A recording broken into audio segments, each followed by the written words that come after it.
Doc, how are you? Good to see you. Thanks for coming in. How's your day been?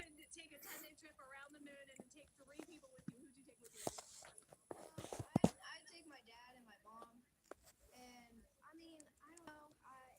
Probably my best friend. I just say one of my friends, you know. Yeah, Yes. just what I I was wish I thinking. had a better way. I'm gonna get better at this. I'm telling you. I did a lot of research trying to figure out how I could stream NASA and watch NASA while streaming, doing a live stream. And there's ways of doing it. I just don't have the can't do it from my phone. But I do have a screen here in front of me that I am watching essentially events leading up to the launch. So I'm excited about that. So yeah, I'll get better at this. That's good, Mark. I'm glad you've had a good day. I had a pretty good day today. I had a doctor's appointment this morning, and I got a little nauseated after that, but I made it through work, and now I'm fighting a headache. But I'm okay though. Could be doing worse. I'm glad you had a great day. These launches are really excited. Are really exciting. When I was growing up, launches were on public television, even before cable came out, whatnot. And it's so interesting being from that generation, and now you can just watch anything on your phone. The technology. I think some people my age and older, we kind of complain about the technology. We don't need this, we don't need that, and the other. But I think if you really, if you really look at it, I think we all really appreciate it, at least in some respects. And this is certainly one of those that I really, really like technology because we have the ability to watch things around the world and whatnot. And to me, I think that's really cool. I think it's really cool that we're able to do that. So the launches when I was a kid, launches were really exciting. The public was really involved. They would interrupt television shows for a space shuttle launch, and so I've watched most of the space shuttle launches. I remember watching the very first one, April 12th, 1981, when Columbia took off, launched. It's not an airplane, but after Challenger in January of 1986, they no longer were on the TV live. You could see them a little clip on the news in the afternoons, but they kind of wiped them off the TV because people like me, I was in the fifth grade when Challenger launched, and I remember watching it and was just absolutely horrified, horrified.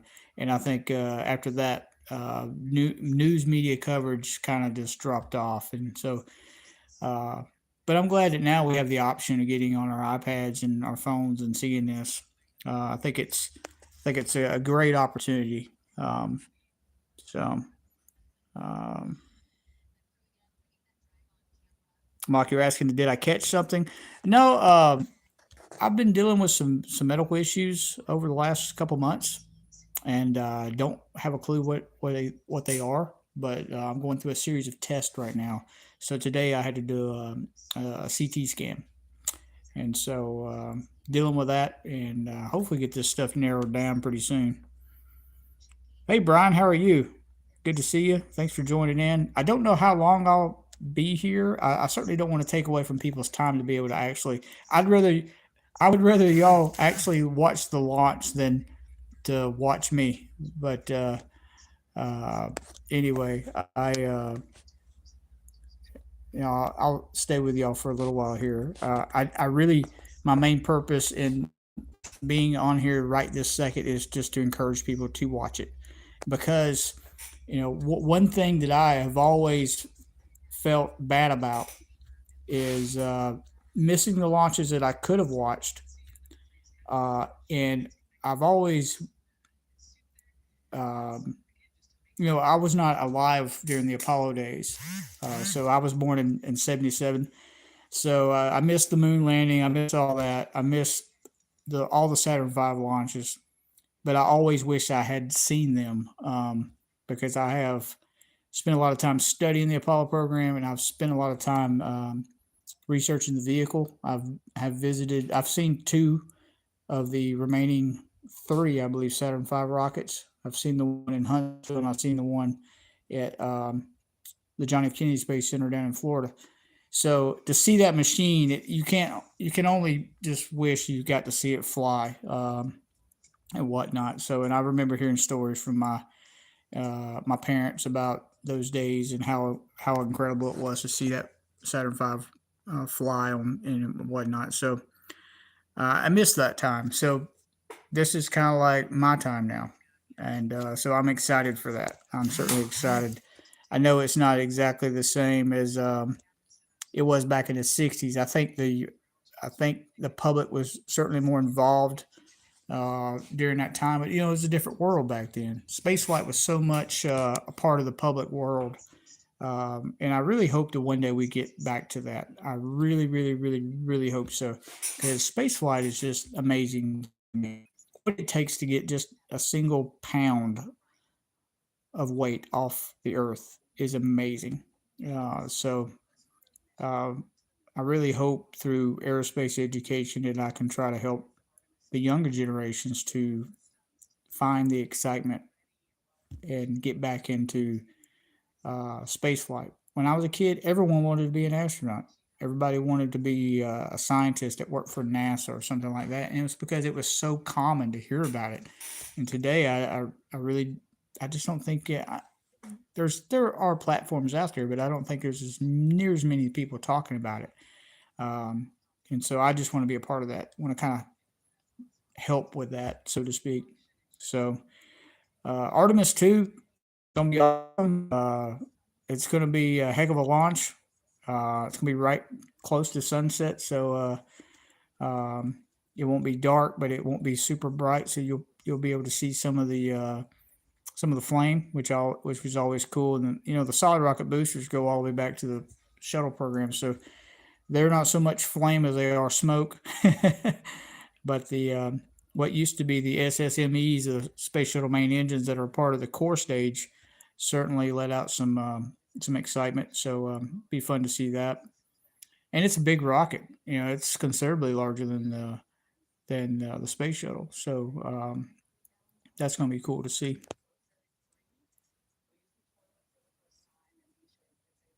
Yeah, that's a good point, Mark. I mean, technology has advanced so much just over the past 10 years. Um, just in my lifetime, technology and I've been really fortunate to see that transformation. We go from steam gauge cockpits to full glass cockpits to planes that are landing themselves. I saw something here a couple months ago where a Beechcraft King Air, I think it was a B-200, pretty good sized twin engine turboprop airplane. Pilot becoming incapacitated. I think he's maybe suffered a heart attack or something of that sort. But airplane lands by itself and saves the other occupants on the plane. And I remember reading that, and I thought, that's not no, that couldn't have happened. And then yeah, it happened.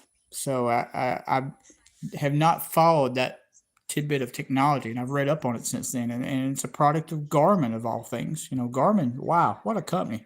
What a technologically driven company. They went from making GPSs, now they make glass cockpits for aircraft, even civil aircraft, planes like that I've flown. You know, you can get a Garmin G1000 cockpit in most private aircraft. They make some fantastic GPS watches, and now they make systems and software for airplanes that create a safety net. So if you're become sick or incapacitated, the plane can land itself, and that's absolutely amazing, absolutely amazing. So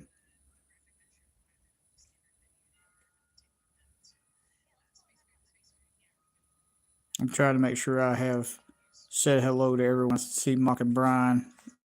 I'm showing five, but I think people are just kind of settling in. So CB, hey, good afternoon. Good to see you. Yeah, I'm glad that you made it. Been looking for you.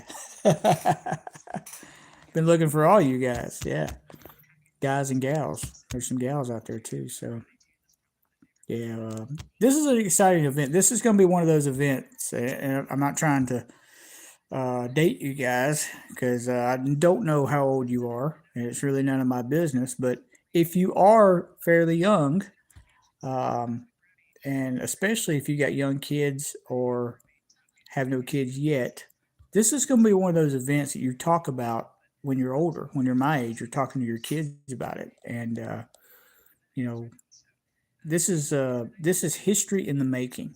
We are sending man and woman um, to the moon, and we haven't been there since Apollo 17.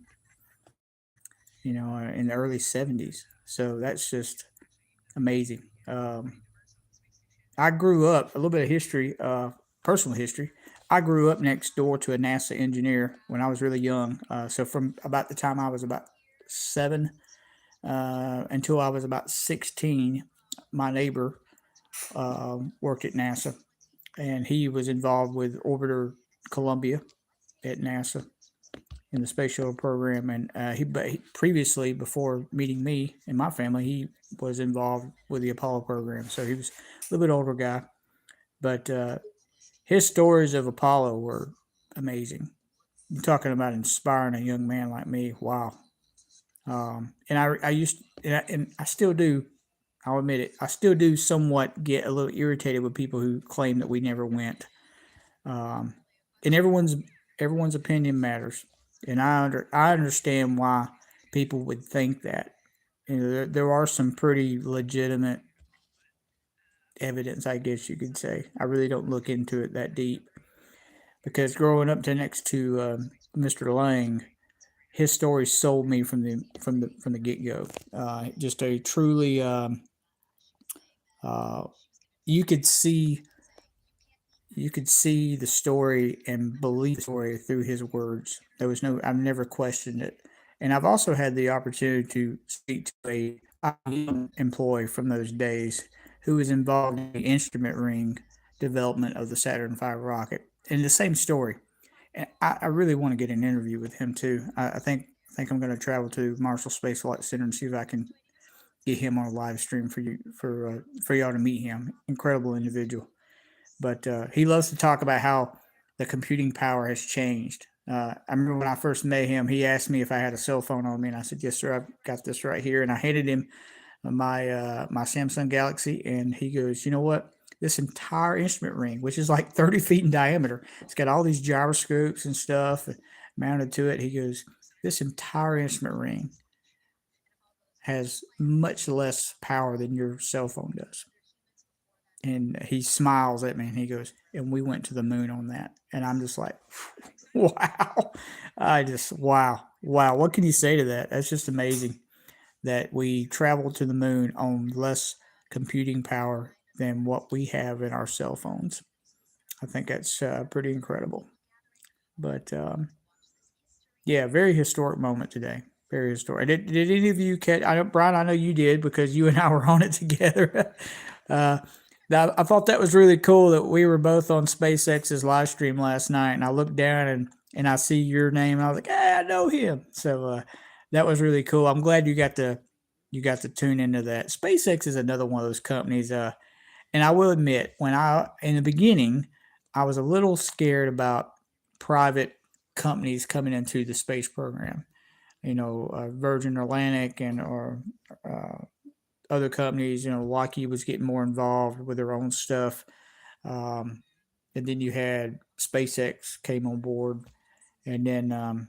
But it's really turned out to be a great collaboration of different companies, and I think it's overall, I think it's helped um, probably helped everybody really. I think they are out to help each other. And SpaceX, if you ever watch their launch and the booster comes down and lands autonomously, I'm just like, wow. I have a hard time just imagining that. You know, I would love to see that in person. I would love to go see a SpaceX launch.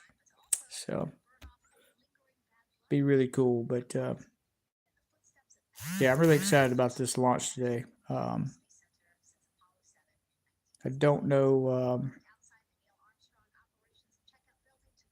don't know if it's going to launch. There's always scrubs. People get disappointed with scrubs. You know, I've had friends that go to a space shuttle launch and they get down there and they get all excited and they end up coming home and never seeing the shuttle launch because it got scrubbed and pushed back a day or two. But we'll cross our fingers. Cross our fingers. I think looks like they're closing the hatch now on the Orion spacecraft, which is cool. So I got the tour of the Orion spacecraft when it first came out as a prototype at Kennedy Space Center. I want to say that was probably 2003, 2004. Um, I got I got an opportunity to. I didn't get to get in it, but I did get to walk up to it and peer into the hatch. And I remember thinking, um, as I was walking up to it, it's very similar to like an Apollo command module in shape and whatnot, but it's considerably bigger. I think it definitely appeared larger, but really cool. You know, and going back to what Mock you were saying earlier about the technology changing, isn't it interesting that all these years, so from the very first days of the Apollo program in the what was that, probably mid '60s, '67 probably, I think is when Apollo 1. But we've came up with so much new technology in the space program or aerospace in general, but yet we're still going to the moon exactly the way we did back in the '60s and early '70s. I think that's very interesting. We're still using a capsule. Um, I remember when the space shuttle came out, it was so bizarre. People were like, "How is this going to work? We're flying an airplane into space now," and it was amazing. But I find it very interesting that we're still using a capsule, still going to have a similar lander, from what I understand, as the lunar excursion module. So some things, I guess we figured out early that we're superior. Why change it? Why fix something that's not broke? So exciting. Um, but so much has changed. We worried about battery power back in those days, and now we've got lithium ion batteries that have so much power compared to back in the '60s and '70s. So many technologies have evolved over the last 30, 40 years that I think we're going to see the result. We're going to see the benefit of those technologies during this mission. And so, from what I understand, um, sometime during 2028, we're actually going to go back and do the landing. So we're going to put the feet on the ground, boots on the ground. So to me, that's going to be really exciting to see. I hope all that's televised like it was back in the '60s.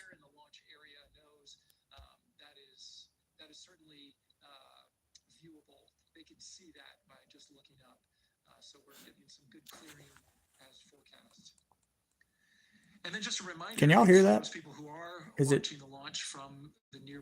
If it's bothering you, please let me know.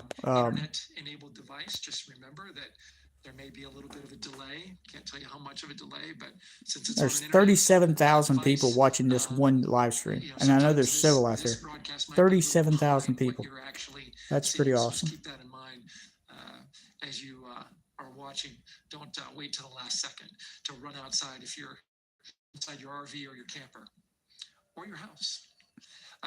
I just realized I'm not on the actual one that I posted on my community page, which is not what I wanted.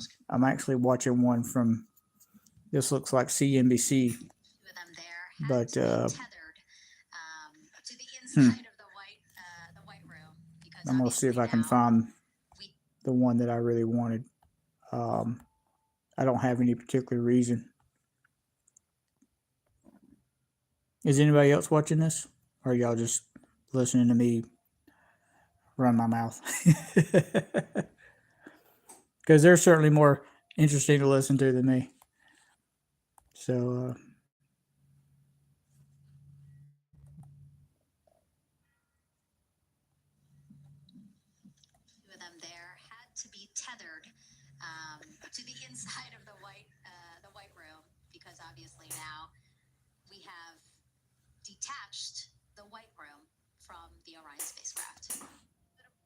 All right, so the white room has been retracted, and what that means is the white room is the box that the crew enters um, to ingress the spacecraft. And there's one of those at the Space Center in Huntsville. You can walk across the gantry arm and enter the white room that used to be used for the space shuttle, and it's actually kind of cool. So it's called a white room because it's white, and the reason it's white is because it helps control contaminants entering the spacecraft while it's still here on Earth. You don't want to get in with dirt on your boots and stuff because even the slightest bit of dust in a spacecraft in orbit can be deadly. I don't know if you know that, but you can actually inhale stuff uh, that you don't need to inhale. So they're now showing the crew on board Orion here, and it's like they're interesting spacesuits these days too. So love the glass cockpit. That's awesome. There's your technology right there. Change, mock the the switches and gauges are long gone. Now we got it looks like three large touchscreen. Well, they may not be touchscreens because they got the thumb. I always call them the thumb buttons along the edge, like around the frame. So that's pretty cool. They're now talking about Victor Glover, who is the pilot of Artemis 2.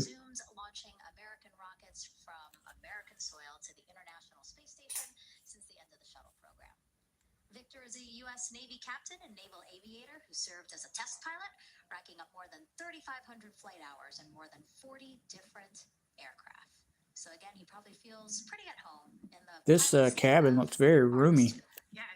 I know camera angles can kind of mess with your mind a little bit, but um, looks a little roomier than the Apollo command module that I've also got a chance to sit in. Well, not a actual spacecraft. I've had the chance to sit in a simulator, which was scale and size, and it can get pretty tight. I'm sure with three people in there.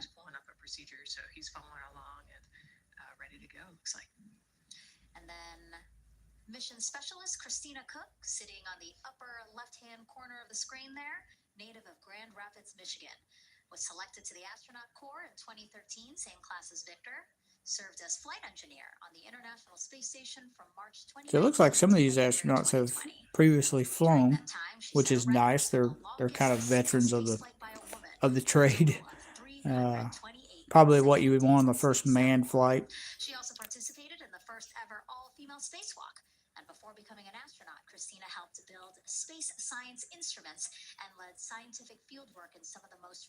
Engineer. Very cool. Christina Conk. I'm trying to see what.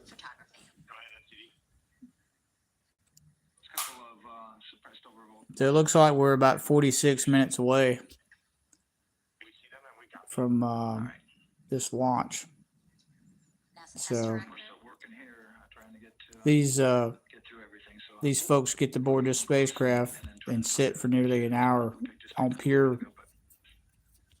I don't know how you describe what they feel. Probably just thrilled. I don't know if I could just sit still like that for very long without just getting really excited.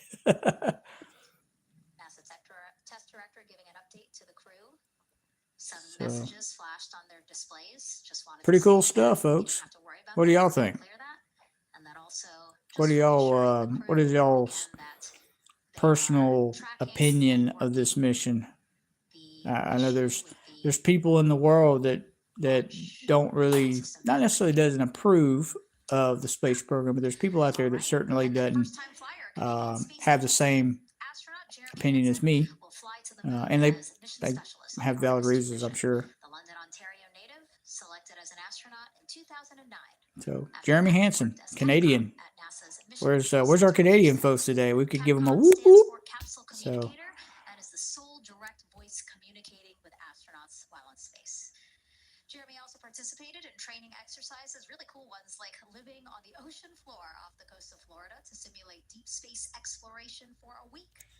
2017, he became the first Canadian to lead a NASA astronaut class.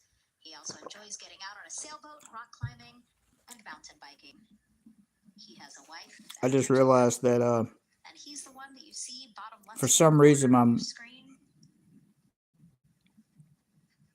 I know, I'm trying to see what he's doing for there. some reason my messages, y'all's messages, were not scrolling up like they normally do. I'm So sorry. there I've is your been Artemis 2 avoiding crew. some people. Brady, how are you doing? Orion spacecraft. Good to see you. I've got a lot of This messages is to catch up actually on the here. seventh time So NASA let's astronauts see will here. launch on a Who new else? NASA spacecraft designed for crew. And if you're wondering about the first 6 crewed test flights, here they are. So let's start. We got some time here. So CB, you're talking about redundancy in glass cockpits, despite let's see, have been a very progressive evolution, definitely. And you know, Gemini you 3 see spokesperson John Young even in glass launched cockpit in airplane, they are 1975. still backup steam gauges.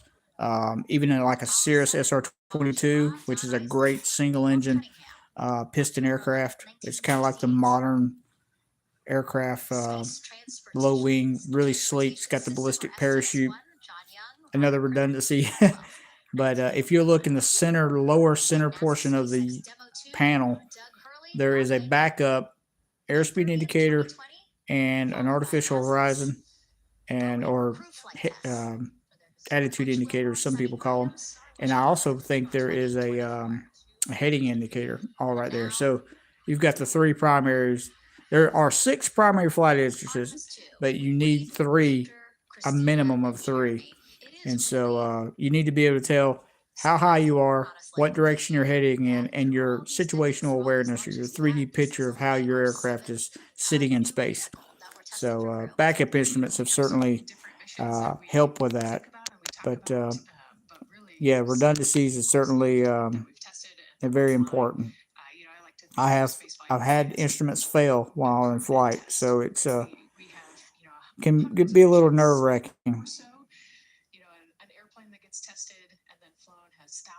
Okay, Brady, you're watching Streamy Aviation. Okay, great. I'm currently watching the actual NASA stream. Um, no, I think all of them are pretty much going to be, you know, pulling from the same sources and stuff. So I don't think it really matters which one you're looking for. But So the closeout crew is preparing to leave the to the moon pad. is over the UK. That's cool. What time is it in the UK, Brady or Brian? I'm curious. I think y'all have 5 hours ahead of us. 41 So minutes, 43 seconds and counting until the opening of our window.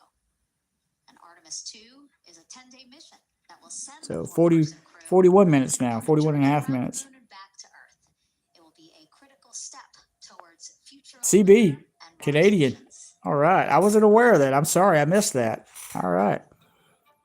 Well, you got your Canadian on board here. That's awesome.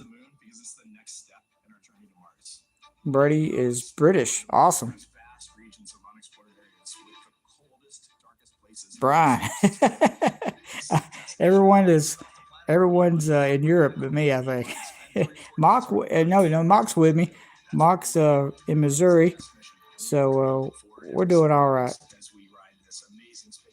So 10:45 p.m. where you're at. Wow.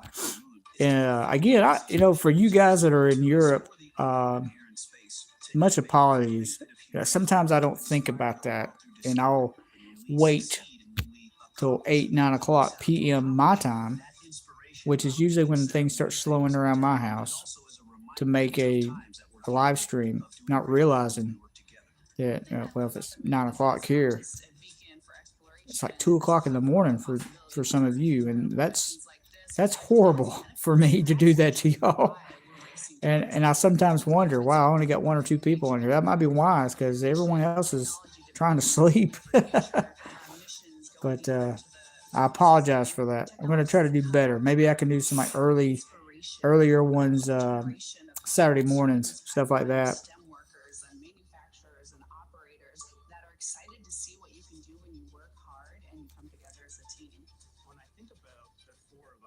Who is watching? Yeah, let's see what we got. I think I can see some. So it looks like, according to here, this is showing the top five. Um, green soda can. Hmm. That might have been someone who just kind of popped in and popped out. If you're still there, welcome. I don't know if I have had the pleasure of meeting you yet, but if you're here and enjoying it, hang out with us. We'll have a good time. And then I have you guys, and it does show DC Mike. I've not seen a comment from Mike, but it shows that he has been here. So very cool. And so Mission Control Mike, Houston will control again, the flight of man, Orion after a liftoff pleasure at knowing you, Kennedy sir. Space Center. You have Here's Gary Jordan, who's embedded pushed with this that team. channel Gary, why don't you hard, pause because we can and I just hear thank you for Carl that. as the commander. All of you have really. You guys that are right here, right now, are truly the names I see the most, and I appreciate that. Commander Reed Wiseman responding to prepare for the next. We are now holding at the T-minus 10-minute hold. Expected a 30-minute hold. So we are well on the countdown. Okay, I don't know if y'all heard that, but there are going to be two holds. So this is normal for NASA. They did it with the space shuttle. They even did it with uh, really, I think they did it with all of them except for maybe Mercury and Gemini missions. But basically, what they do is they get to a certain point in the countdown and they'll stop and they'll do some rechecks. Sometimes those are involving fueling, because as you know, most of these rockets are not fueled until they're maybe 2 hours away from launching. So they just kind of double check some stuff. So it's normal for them to hold. So I just heard them say that there's going to be a 10-minute hold at some point and a 30-minute hold at some point. So that tells me that um, we could go past that 6:47 p.m. Eastern Daylight Time. I think yeah, Brady, I was reading them late because for some reason I couldn't scroll up. It was like my phone hung up or something. Yeah, Brian, DC Mike is certainly a great guy. I did not hear about the F-14 Heritage Squadron, but that sounds amazing.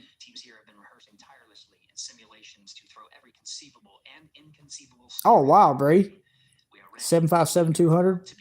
I would love. Do you have videos of those on your channel?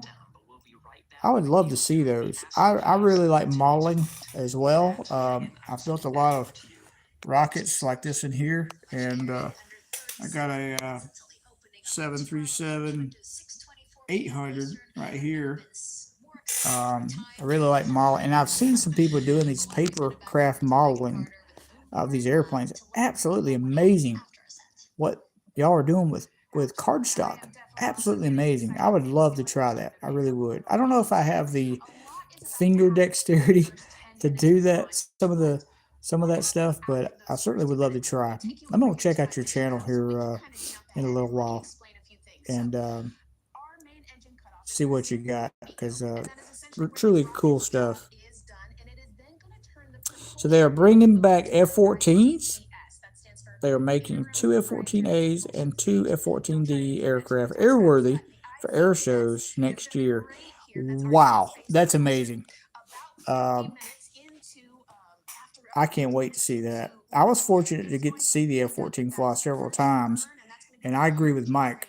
Uh, Mike said it's just a thunderous uh, event, and it surely is. Just raw power.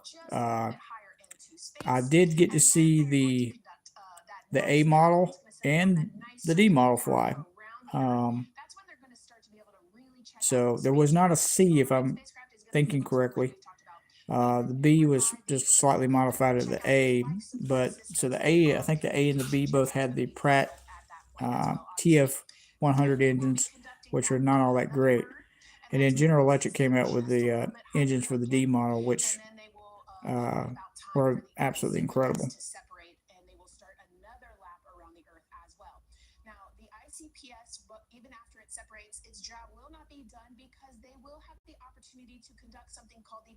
Absolutely, CB.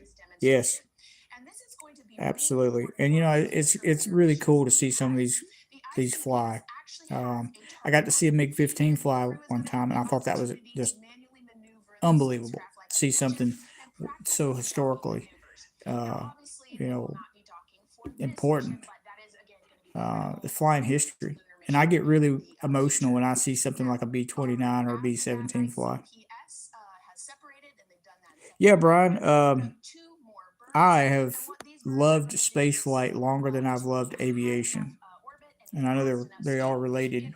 Uh, but I wanted to be an astronaut so bad, and again, growing up next to that NASA employee fueled that even more. But unfortunately, my life went a different direction, and never did get to that. But the closest thing I've ever come to is I did attend space camp when I was a kid, which was an incredible experience. Yeah, she's talking about the distance record set by the I would love to see Philippines that astronauts in aircraft, Brady. I 1970. really They would. were I would love to see some video of that. 208,655 I think miles that's away from amazing. Earth, and this You know, in artist modeling, you proved can learn so just much from past even that on a Flight model 6, where aircraft. they fly You around really the moon can. at more than I remember 4,000 building an miles. F4 Phantom one It's time. It was a it's a long relatively ways large. It was probably like a 148 scale F4 Phantom, and I remember, of course, again, this is before internet and Google and all that great stuff we have today. But I remember looking at this model once done, and I was asking my dad, "What is this? What is this?" And all these different antennas and parts of this aircraft. And my dad, being a pilot, could answer some of those questions. You know, this is the ailerons; these had to be the flaps and whatnot, and tail hook. You know, some things are self-explanatory, but some things I didn't know, and my dad didn't know either. And then that really got me thinking. You know, every time you look at something, there's always questions to be asked. You know, you could good example here is my got a Mercury capsule. This is a 1/12 scale Mercury capsule. That sorry, I'm trying to do this, but it has a little astronaut inside, and you can see I put the actual wires in it to try to make it a little bit more detailed and whatnot. But this actually is a capsule that's capable of flying on a Mercury Redstone high powered rocket. But it just sits here on my desk now. But you know, you can look at these models and you can see something, and okay, well, what is this? You know, what is that? You know, there's so many different things on these. You know, this is a horizon scanner, and the reason I know that is because when I built this, I had that question and I wanted to know what this was. So this actually measures the angle of the horizon. So it's part of the attitude control system because some of really the Mercury capsules were kind of automated. They were flown by a computer, even though the pilot or the astronaut had the capability of manually controlling them. But you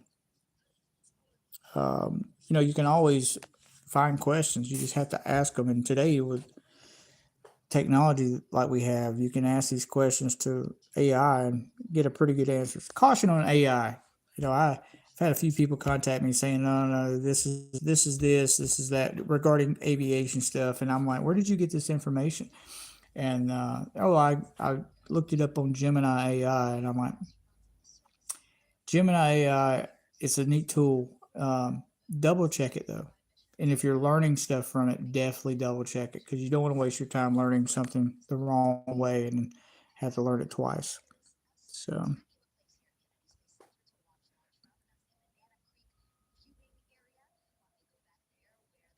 yeah, let's all just hijack a spacecraft and go to space. I uh I have my adopted son is 6 years old, and he strikes me as one who likes to learn. And I've taken him to the Space Center before in Huntsville, Alabama, and he seemed to really enjoy it. And so my plan is to hopefully, I got to wait a few years because you have to get a certain age. I'm not even too sure what the age is today, but you could actually go. I would be able to go to space camp with him, and even my older kids would like to go. We've even talked about that in the past. So if you want to go to space and you kind of understand like me that it won't really happen, try to find a program. that will allow you to get as close as you can. Pretty neat stuff.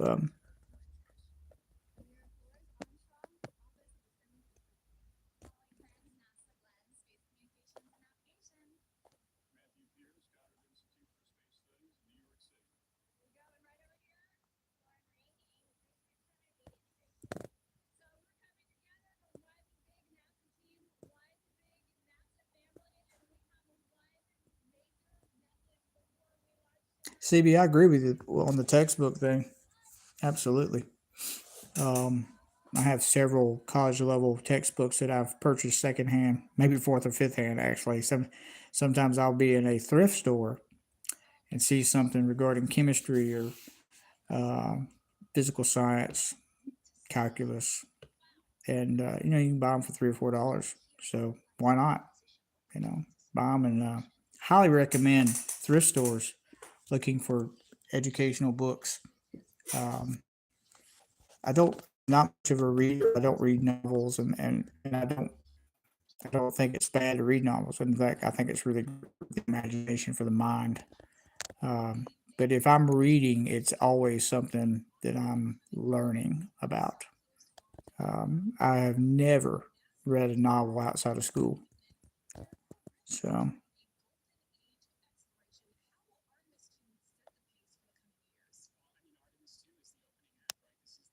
so we're getting closer.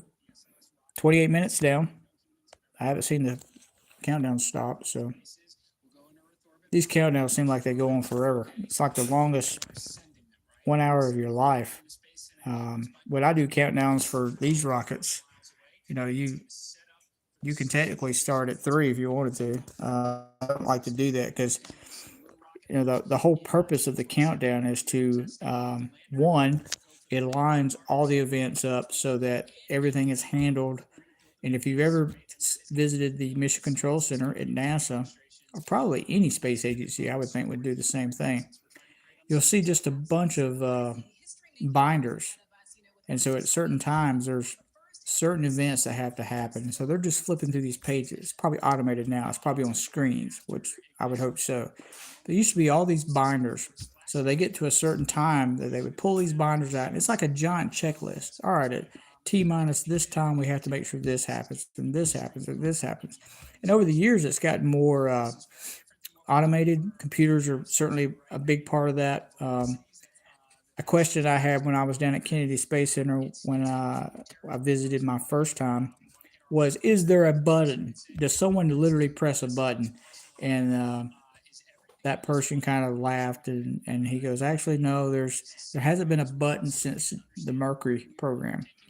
Computers took over around the Mercury Atlas time frame, and so it's what they refer to as a auto sequence start, and you'll hear them call that out usually around 3 to 5 seconds uh, time remaining. You'll hear them say auto sequence start, and that's basically saying that the computers have fully taken over. The vehicle is on its own power, so it's no longer tethered to ground power, and it will decide. The computer will decide if all conditions are favorable to launch. So if something comes loose, if an umbilical comes loose, if pressure bleeds off too fast in one of the fuel tanks or oxidizer tank, it has the ability and will shut the launch down. And I've seen that happen with a SpaceX Falcon mission. I think it was. It's been a long time ago, but I remember sitting there and it's like nothing happened. It just sat there, and they came back later and said it had shut itself down, which I thought was pretty neat.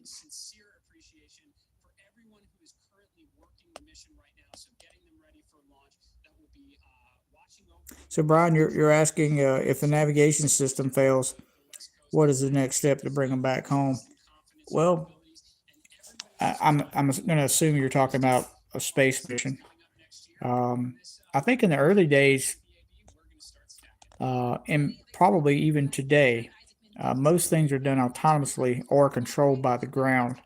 The astronauts certainly have the ability to take control of their craft, and they do initiate a lot of primary maneuvers, such as like a retro burn, which is basically a controlled burn of the thrusters to slow the spacecraft down. And what that does is once you slow down to a certain point, you have no choice but to come down. You're going to fall out of the, you're going to essentially fall out of the sky. So a lot of things I think are still controlled. And I don't know everything, so I'm making an assumption. I think that their guidance computer is probably has a redundant unit um, in the spacecraft, but I think most of the decisions as far as what thruster to fire, when to fire, and how long to fire to get delta V, which is speed of acceleration or deceleration, depending on how you're pointed. I think most of that is still controlled by the ground, and so I don't think they really have to worry about it too much. They do it from the ground, I think, as the primary, but the astronauts are capable and able to do it if something happens where they have to do it themselves. So, and a good example of that would be John Glenn.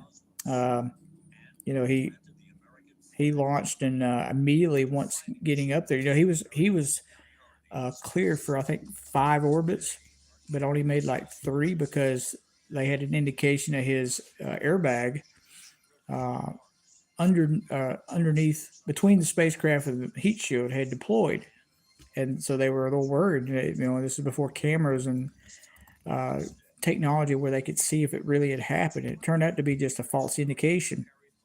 But to keep that, John took over and talking like he's my friend, Mister Glenn took over and let the retro pack stay on, which would have normally been jettisoned automatically.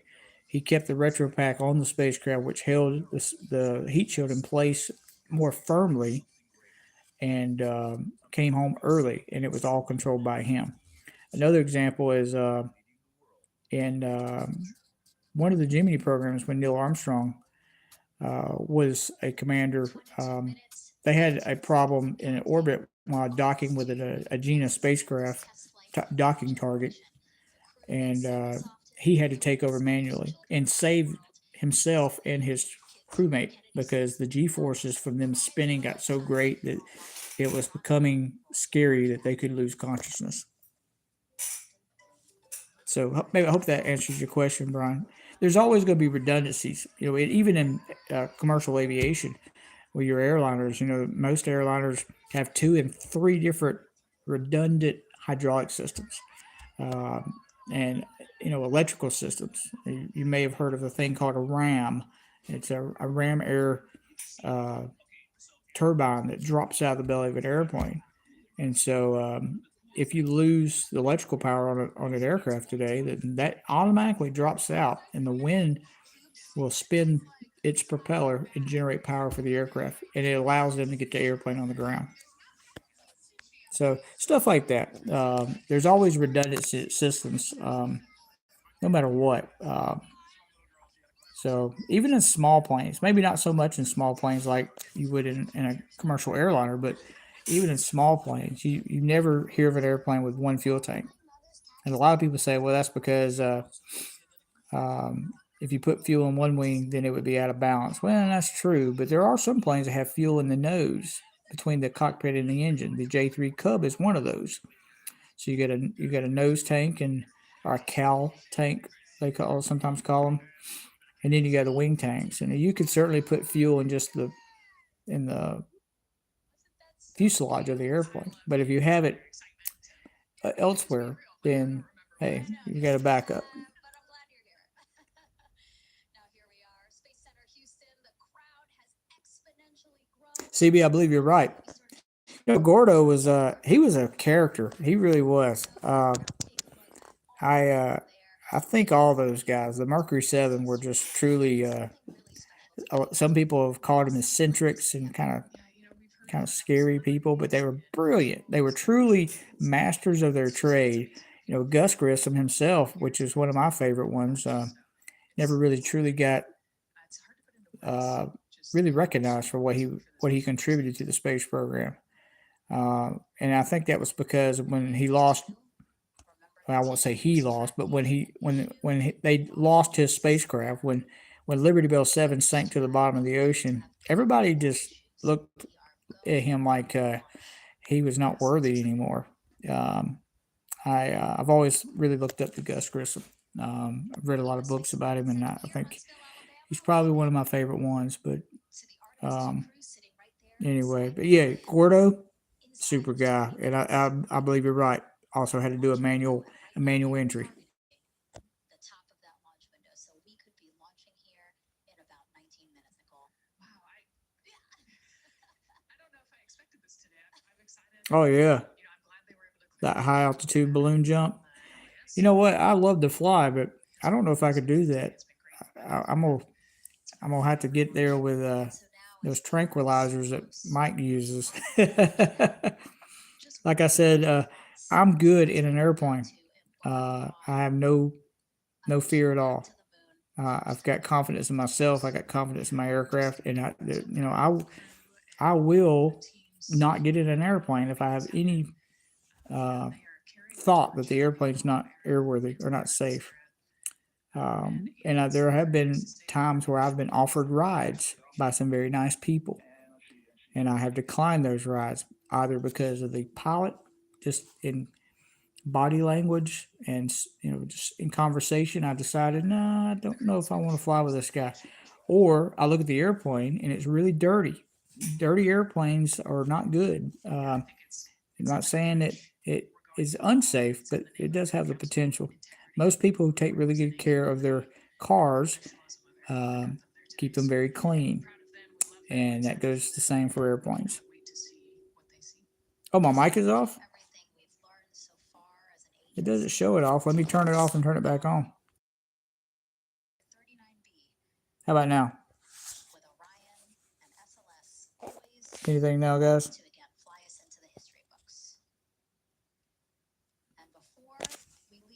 Yes.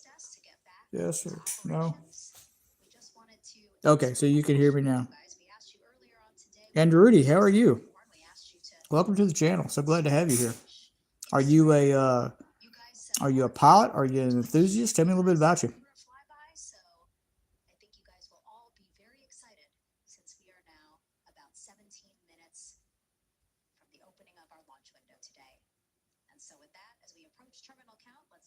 Well, we're just over 16 minutes away, so we're getting there, folks. I might just stay right here with y'all if y'all don't mind. Again, I would rather you watch the launch than to watch me. I'm not historic. Definitely don't miss this launch. The whole purpose of me being here today is to hope attract some people to view the launch because it's very special time.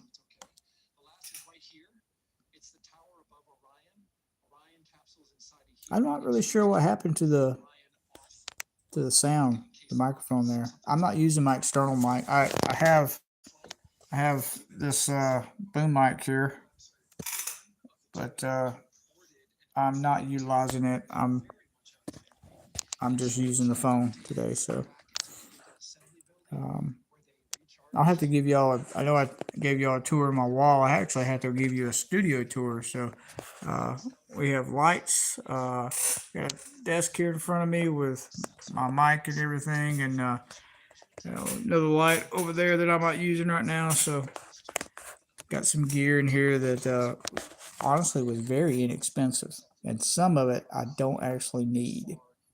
I can actually get by with just one light, but I still haven't mastered this. So this is a technology that's new to me. Is making videos and trying to make it somewhat entertaining, and I got a long ways to go. I'm glad y'all are sticking with me because sometimes I don't feel like it's worth it. Sometimes I question myself. I'll post a video and I'm gonna be honest with you. The video I posted about automated weather services, which is a very neat uh, device. You can look these telephone numbers up, by the way, on the internet. Call your local airport and listen in. There is no charge. It is a free service provided by the government. But I wasn't very happy with that video. I think I think I chose time over quality, and I'm sorry for that because the more I watched it after I posted it, the more I was disappointed in it. So I'll do better. I'm trying to do.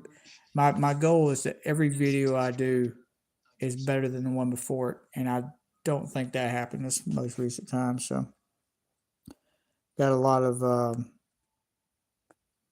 got a lot of changes to do with that sort of thing. Thank you, Brian. I appreciate that. The wall is one of my favorites. You know, it's kind of cool, and I've got other pictures to put up here. I've got a couple autographed astronaut pictures that I got enough memorabilia to change the wall every once in a while. So don't be surprised if you might be watching a video one day and what's behind me is completely changed. So this is a two-sided wall actually. So this wall is sheetrocked and painted and has this, and there's actually a green screen on the opposite side that I can rotate the wall around and do that. So I know a lot of people don't talk about how they create their videos and whatnot. I'm an open book, so if you have any questions about what I use, how I do it, I'm pretty simple.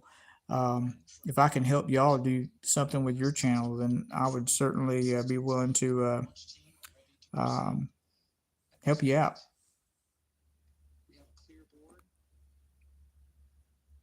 Ruio, I think I'm pronouncing that right. If I'm not, please forgive me. Thank you so much. I appreciate the like. I really do. It means a lot. Good to have you here, by the way. I have seen you on Mike's channel. I recognize you. Thank you for supporting him. I really do. Yeah, this might sound really odd, but hear me out. I truly appreciate everyone here that takes care of Mike and helps him with his channel because his channel is far more important in my eyes than mine. He's really touching people. He's really reaching out to people, and that's spectacular. If this channel is ever in the vicinity of DC Mike's channel, wow, I'll be blown away. I really will. But okay, great. I'm glad I did not mispronounce your name. I'm from Georgia, and as you can tell from my accent, we have our own language. it's we have a lot of slang and whatnot, and sometimes we can be a little hard to understand. But I do appreciate you checking in with me here and hanging out with me. So I'm looking at we're 11 minutes away, folks. 11 minutes 39 seconds. So what I'll probably do if I stay here during this entire thing, I'm probably going to flip the camera around and just video the screen here behind me. And we'll give it a test run real fast. See if it's so. Here's the. Is that better? Y'all like that better? That way you can listen and also see what's going on here. I hope this is not some sort of copyright infringement. NASA material is typically copyright free. Um, it is not copyrighted. They willingly let people use it as long as you don't alter it and do odd things with it. So, and it's used for educational purposes. So I think they'll be okay with this. So, when am I returning back to space? Man, I would go right now. I am probably about 7 hours drive from this location here in Cape Canaveral, Florida. I have been there twice to tour the facility. It's a very large facility, a lot of wildlife. It's actually a wildlife sanctuary. I don't know if I could get there in 10 minutes and 20 seconds, nor would they let me out at the pad. But interesting, interesting fact is I have actually stood at this launch pad. I took a bus out there and got to walk, and I got to see the shuttle pads before they were destroyed. So I've also seen the pad for Apollo 1, which was really that was an emotional experience there. So do y'all realize that this is actually I was told this when I was there. This timer, this is not the original one. I think this has been updated, but it's the same size. This is the largest digital timer in the world, as far as I know, at least. So yeah, three, two, one. Let's go. I love it. Yeah, I would love to. Ruio, where are you? You don't have to be specific. I certainly don't want to endanger anyone's privacy, but are you in the United States or are you somewhere else? I'd be interested in knowing.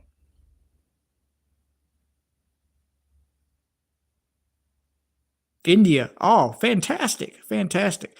I have a coworker that is in the office next to me from India, and I absolutely, really, really hope to travel there one day. I've heard so many great stories about India, and when I worked at Delta Airlines, being a very global and diverse company that Delta Airlines is, I had three people, two of which I'm still friends with today, that were also from India. So great. Well, welcome from India. Man, what a great place. That's awesome. Yeah, CB, the Cape is a very special place. There's so much going on there. You got, you got two of the former uh, Saturn V and shuttle launch complexes. There's Patrick Air Force Base right to the south of that, where there's a lot of launch pads along the coastline. Beach is nice there. The wildlife is insane. You have to be careful if you ever visit the Kennedy Space Center. Do be careful because you can come in contact with alligators. So they're all over the place.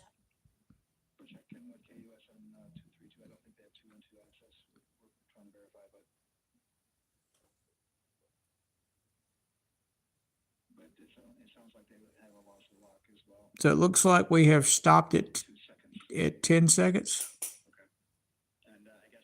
or 10 minutes. I'm sorry.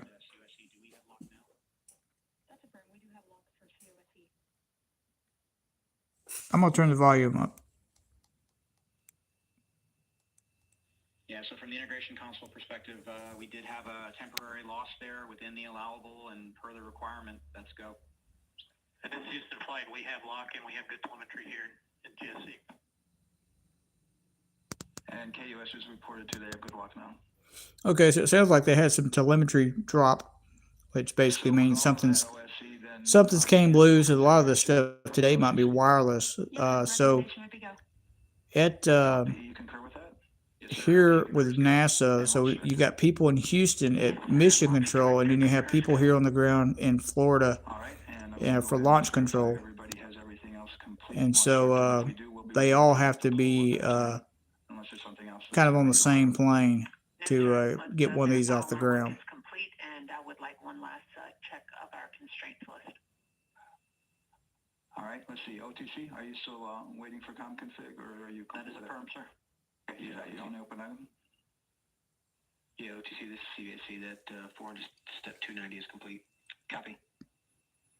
Okay. You heard him say step 290. So that's that information that used to be in those binders back in the days where they were going down these checklists to determine the readiness of the vehicle.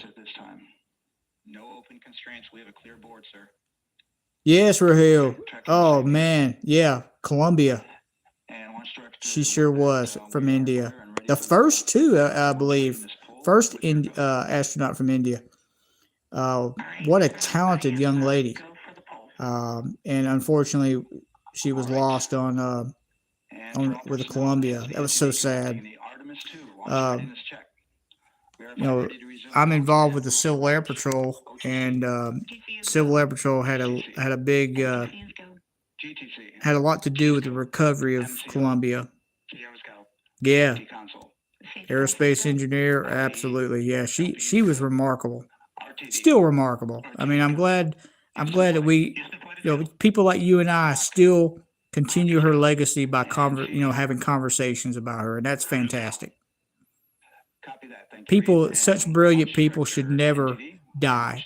We should always keep their names alive and just continue to educate people about them, no matter how young or how old.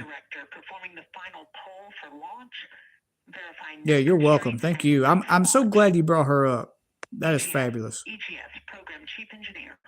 So here, this is probably that photo there was, or EGS, that view that's in launch control there. I've been in that room before, and you see all these windows. thank you, range The weather. the building is shaped kind of at an angle, so Thank you can Artemis easily L see the launch from here. Artemis MMT The check. previous MMT is view was probably from Thank you, Houston. John. This is definitely at the Launch And Control Center. Integrity Launch Director.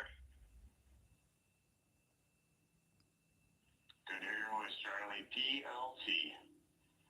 Thank you, Charlie. This is Victor. We are rolling for our families. Yes, another one, Rayo.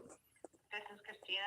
We are going for our team. You know, that's another great thing about aerospace is the This is Jeremy. accepted diversity. All humanity. It's one thing to be diverse. It's another thing that everyone accepts it and appreciates it and understands it. And I think that's really great about aerospace is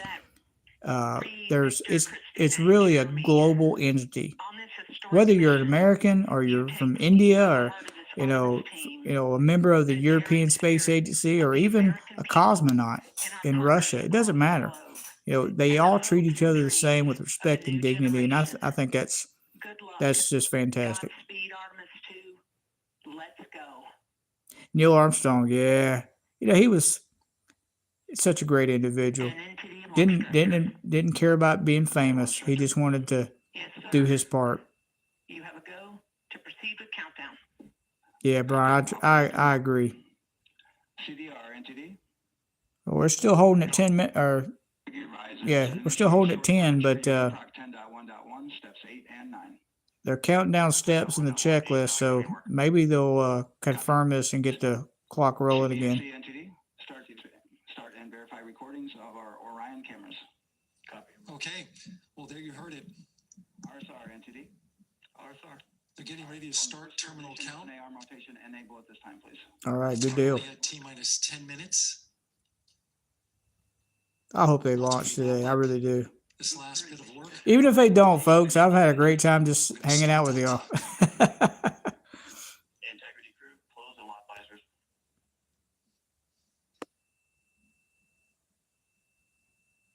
Yeah, I'm ready. Let's do this. This is truly a historic moment.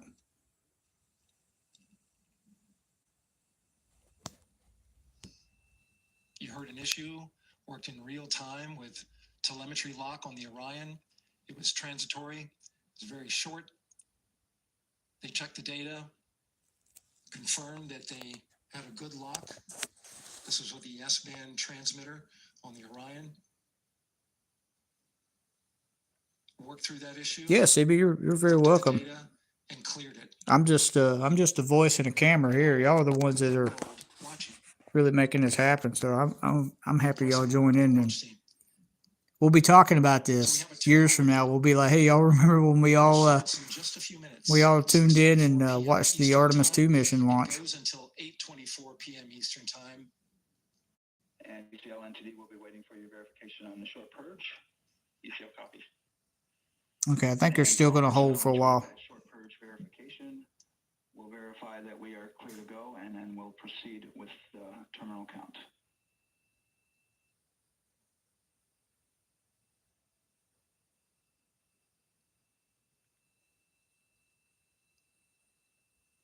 Roy, are you asking where the engines are located?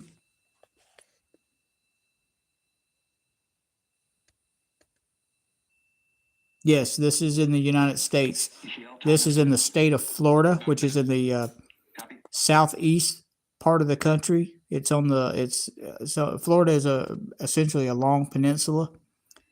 This is on the Atlantic coast side, near Cape Canaveral. Well, it actually is Cape Canaveral.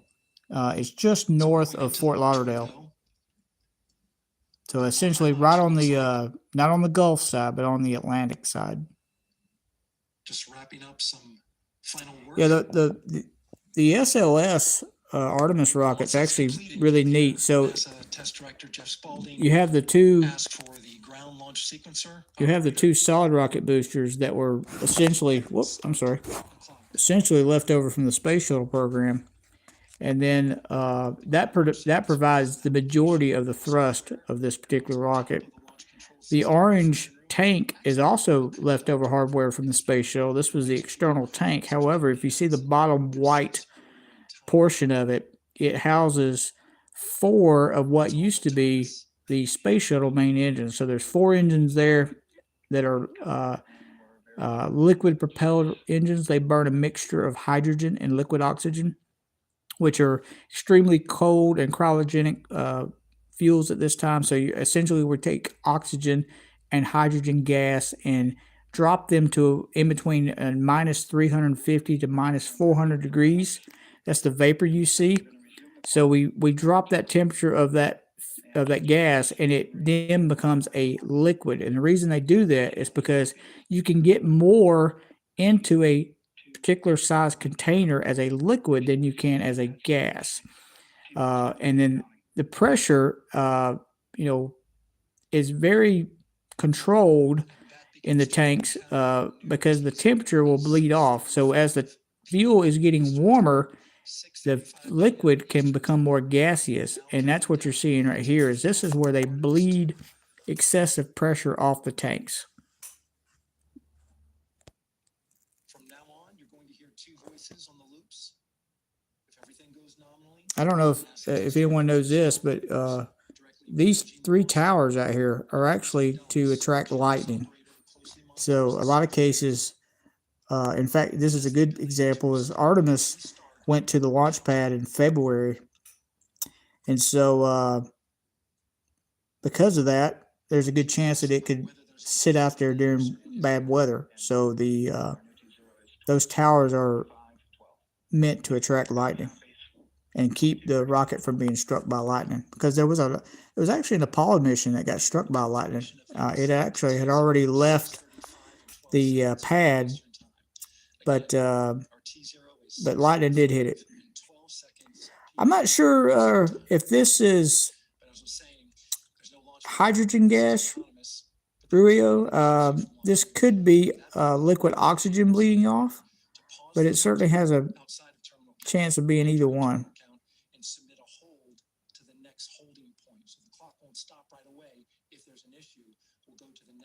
Yeah, CB, you're right. I mean, this thing probably has several umbilicals that are connected to it. It keeps all this electrical power and pressure of these different cryogenic fuels within a certain range.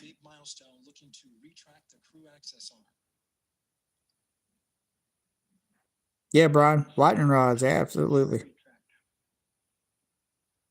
And there you see the crew access arm moving away. Yeah, there's CB. You can see some of those umbilicals there. A lot, actually. Look at all those umbilicals. They're everywhere. You see that cable. You see the orange colored lines, and then you see that thin cable, and that's what actually snatches it off. So there goes the crew access arm and the white room. So that tells us we're getting close, and it looks like we're down to 7 minutes and 20 seconds. So the clock is running. There's your umbilicals. Wow, that's looking up from the ground. That's really cool. So there goes the white room and the arm. So one of those arms is actually at the museum in Huntsville, Alabama. You can actually walk across it. I think I've shared a picture on Mike's channel of my son walking across it. This is critical safety hardware that protects the lives of the astronauts. 6 minutes and 46 seconds. Yeah, CB, great views. You know, that's another thing that's really gotten better over the years too. Is you used to turn on the TV and the space shuttle be launching, and you'd pretty much get to see this view right here, and that was it. You didn't get to see anything else. And now, camera technology, has expanded so much that now you get to you feel almost like you're there. I think that's fantastic.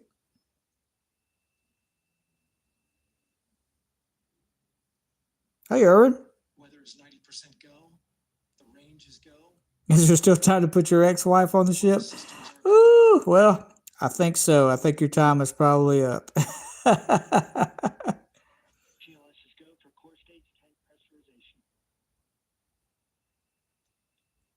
That means the replenish valve for the liquid hydrogen tank has now closed, and that tank is beginning to pressurize to flight levels because that hydrogen is naturally boiling inside the tank. Rockets, each engine, Rubio, burns at a different rate. The Saturn V F1 engines could drain an Olympic-sized swimming pool in 3 seconds. So a lot of fuel. Now these white boosters on the side of Artemis here are actually solid fuel, so they're not liquid fuel. So they burn a completely different type of compound. But liquid fuel rockets, yeah, they're very thirsty. That's great news, and you heard the NTD verify that with the commander of the mission. I would imagine that it is pretty windy there. If you look at the vapor coming off, I would estimate this like I would a windsock as a pilot. They probably got a good constant 10-knot wind right there. So 12, 13 miles an hour. There's certainly a breeze blowing there. And every time I've been there, which I've only been there twice, but there's always a breeze because of it being a coastal area. And believe it or not, it's even windy at my house right now. And like I said, I'm about 7 hours away. The RS-25 engines, all 4 of them, are in the proper temperature range for launch. So we're down to 4 minutes and 20 seconds. Let me keep that clock in there. Oh no, we don't want that. I'm gonna take a chance. Hopefully the tablet won't go dead. We got 3 minutes 57 seconds. So core stage are referred to as this orange piece. This is the core. This is the boosters. And then of course our Orion spacecraft with the escape tower on top. I'm sorry if y'all probably know this. Just ignore me if I'm telling you redundant information. We're listening for go for purge sequence 4. That's a helium purge of the 4 core stage engines. Okay, so they're saying helium is purging. Helium is used to spin the turbo pumps to for the fuel essentially. So it's helium's used, but not as a propellant. It's not burned. It's used to produce steam to spin the turbo pumps. Moving through the milestones. All is looking good.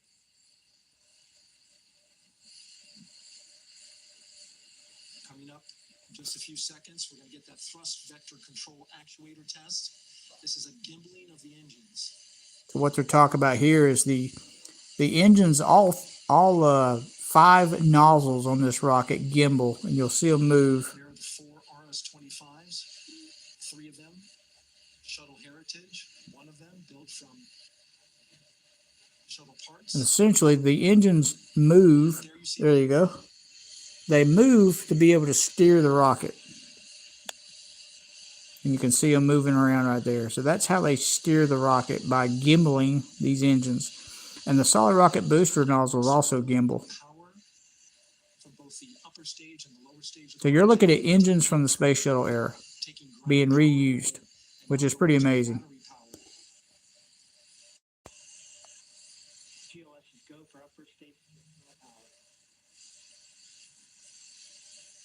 Power is removed from the rocket's upper stage, the ICPS, and it's been switched to battery. Same milestone for the lower core stage coming up.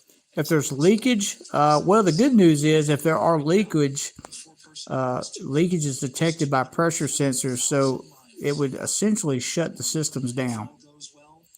But there is, I would say that there's probably, again, assuming, I don't know everything about this, but I would assume that, it could happen. In fact, the Soviet Union, long time ago, back in the 60s, had a rocket explode on the pad and killed like 40-something people because of a leak. It was a very bad accident. Less than 10 minutes? Okay. That sounds about right. I think it took like 7.5 minutes for the shuttle to achieve orbit. Yeah, the smoke, the steam you see is essentially it's helium. It's being expelled out of the engine. So basically, what they're doing is the fuel pumps are beginning to spool up and get ready. So that's not a flammable gas you're seeing coming out of the engine bells. Right before launch, you'll see a bunch of what looks like steam, but it's actually water being dumped into the fire pit. It's called water suppression. And the water suppression keeps sound down and actually protects the launch pad from the heat. We should be getting close. The And here we go. 10, 9. 8, Here we 7. go, guys. RS-25 engines. There we go. Main engines. 2, 1. Booster ignition. Look at that. Oh, wow. The crew of Artemis 2 now bound for the moon. Humanity's next great voyage begins. And, oh, come on. There we go. Good roll pitch. Roger, roll pitch. Houston now controlling the flight Amazing. on the Artemis 2 mission around the moon. Integrity AMT high. On time passing 30 seconds into the flights. Integrity passes the ultimate eco. Target milestone. Mission Control Houston seeing good performance with low engines. Space launch Oh, system. Marcus raining outside. Integrity 3 miles in altitude. Traveling more than Rurio, the crew members are in the very, the more of a the point essentially of the nose of the rocket. So they're on the very top in what's called the Orion spacecraft. mission last time, passing 1 minute, approaching max Q. So max Q is where the vehicle is approaching the speed, or not just approaching, but breaking the sound barrier. At that point, the vehicle has the most dynamic pressure on the vehicle. So typically during max Q, the engines are actually throttled back to lessen the load on the vehicle. So anytime you hear max Q, that means that they're breaking the sound barrier. This is impressive. Oh, wow. Can you imagine seeing that in person? Maybe one day. 1 minute 50 seconds of mission elapsed time, standing by for main engine throttle down to 85%, ahead of solid rocket booster separation, expected at the 2 minute 9 second mark. We see throttle down. People are just glued. Confirm separation. Main engines throttling up, guidance converged.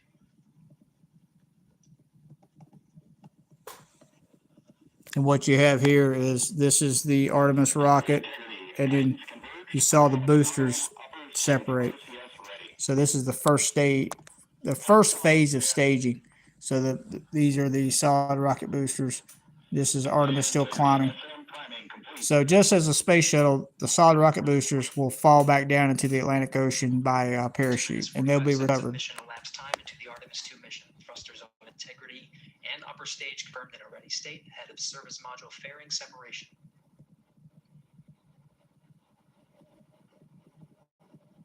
So at this point, and I'm just guessing, but at this point, typically the vehicle is about 50,000 feet. Miles per hour. So that's way on up there. When the Challenger passed through max Q, and of course I'm comparing two different vehicles. So again, this is just an estimation. There goes the fairing. But Standing by for launch forces. that was right around 40,000 feet. So you can see the boosters coming down now, out of view now, but they were right down there. Copy, jettison. Team Eco 8+02.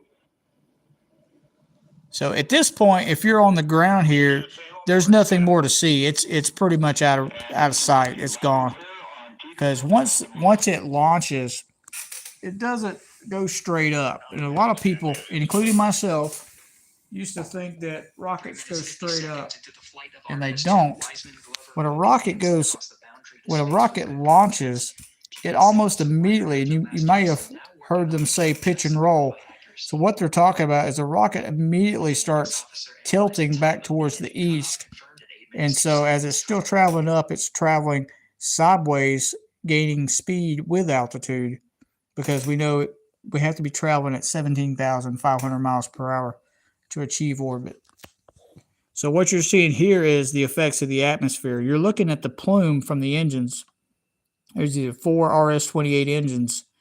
And essentially you're seeing, I guess the best way to explain it is the pressure is changing up there. So the pressure is not as high up there as it is where we're at. So the smoke and fire plume will expand. We see the same, and we have a beautiful moonrise. We're headed right at it.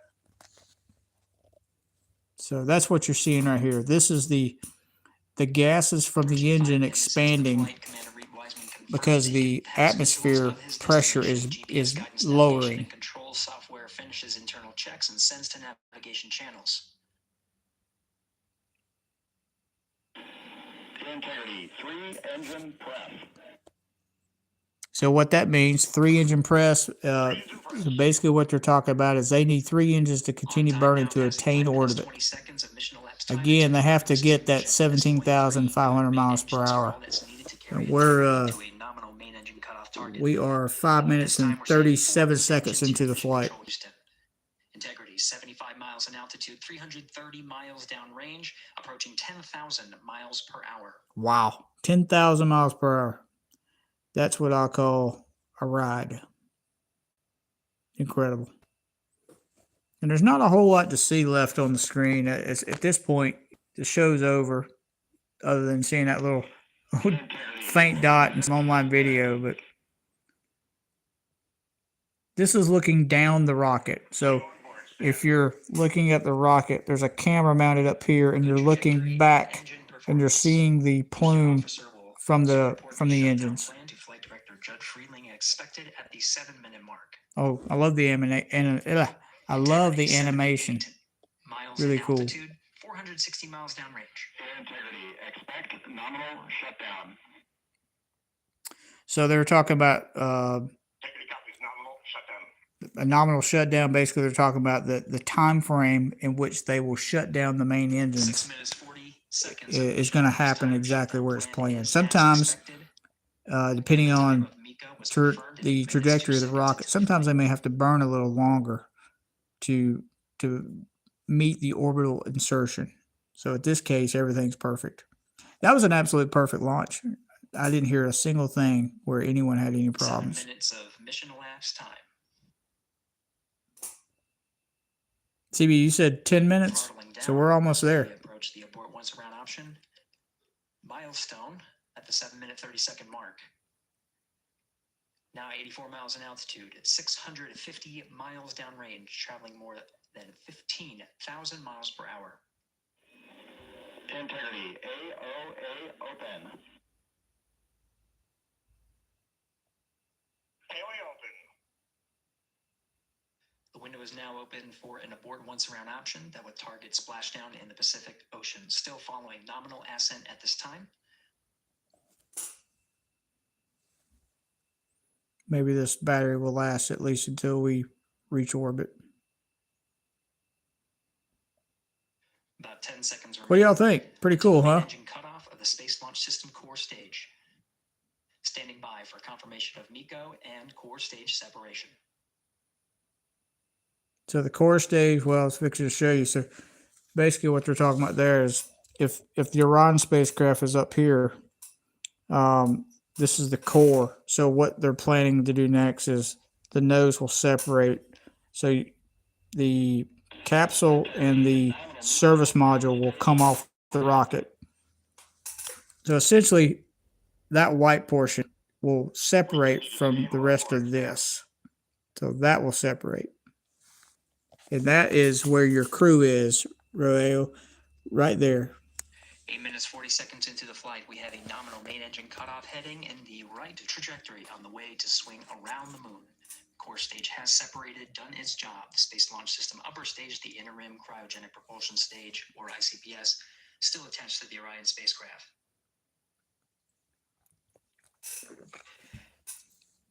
9 minutes of mission elapsed time. Integrity crew of Reed Wiseman, Victor Glover, Christine. So now we have Jared this. Hansen, now in orbit We have around the Earth service at the module, beginning of their journey to the moon.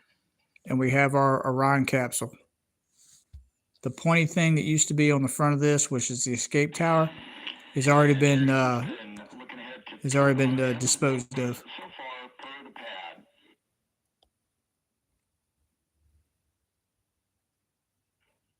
That's pretty awesome. Numbers for the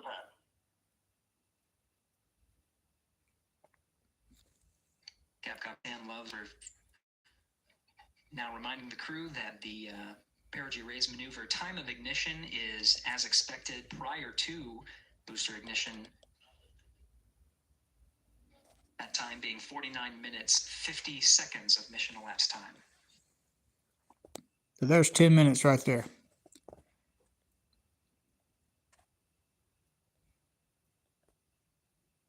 That was a spectacular launch. I may dare to say that I think I enjoyed that launch that more than any space shuttle launch I saw. Just a lot of power right there. A lot of chemical reaction going on. Newton's third law of motion really put to work.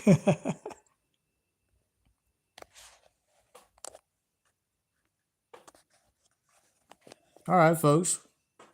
What do you think? I thought that was pretty awesome.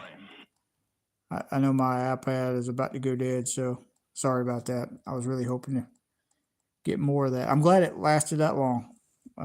So hope y'all enjoyed that. That was a lot of fun. I'm glad to experience that with y'all. A lot of fun.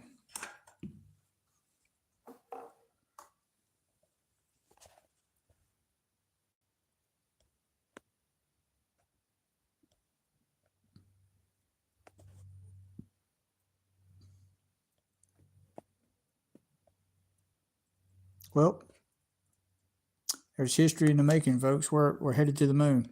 I think they'll orbit for a little while around the Earth before they do a TLI maneuver, translunar inertia.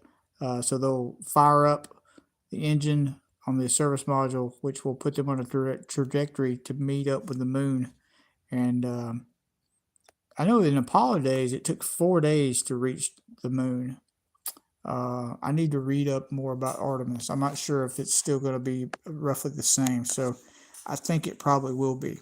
4-day trip, couple orbits, 4-day trip back, splashdown. So let's try to do this again at the splashdown. That's always a good celebration to see the crew come back and splash down the ocean. I don't think I've ever seen a crew splash down the ocean from NASA.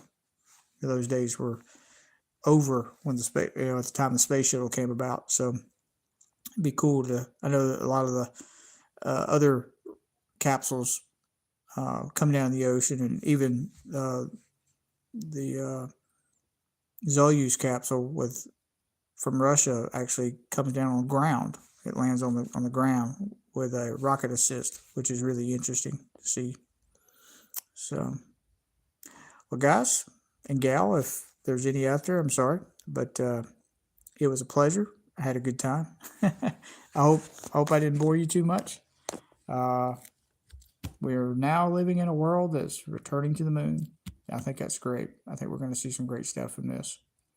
But I'll try to keep some posts on my community page about updates to Artemis, where it's going, where it's headed, and keep y'all updated on it. So anyway, without anything else, good night, folks.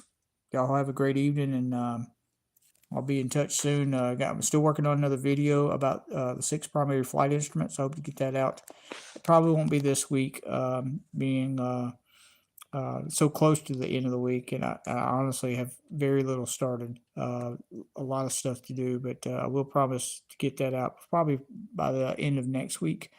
And after that, I don't really know what I'm going to do after the 6 primary flight instruments. I might do some forces of flight, or maybe some weight and balance stuff, some physics of flight type of things, lift, overpowering gravity, thrust overpowering drag, something of that nature. But if there's something that you would be interested in seeing specifically, please reach out and let me know. I'll be happy to entertain you with a video. There's tons of information to find. I've got a checklist a mile long of topics, pulling them right out of my old flight manual actually. So there's a lot to learn. There'll never be a time where I'll run out of information to cover. Either just because there's so much in print, all the way back to the Wright brothers, to current modern aircraft and training and stuff like that, to real life events happening like Artemis launching tonight. So there'll always be a lot of stuff to cover, and I don't have to worry about covering things twice, and so always fresh information. But also, if there's ever anything that I cover, maybe it's not specific enough. Sometimes I don't cover it well enough, or maybe I cover it too much and I confuse people. So let me know. I'll be glad to spice it up for you. So for all those that are still with me here, I see there's 4 of us still on here. Certainly appreciate y'all tuning in tonight. This was a lot of fun. I enjoyed it. This is good fun. But y'all have a great night. Be safe, and we'll see you all again soon. So let's put the gear down. We got 3 green. We'll see you next time, folks. Take care.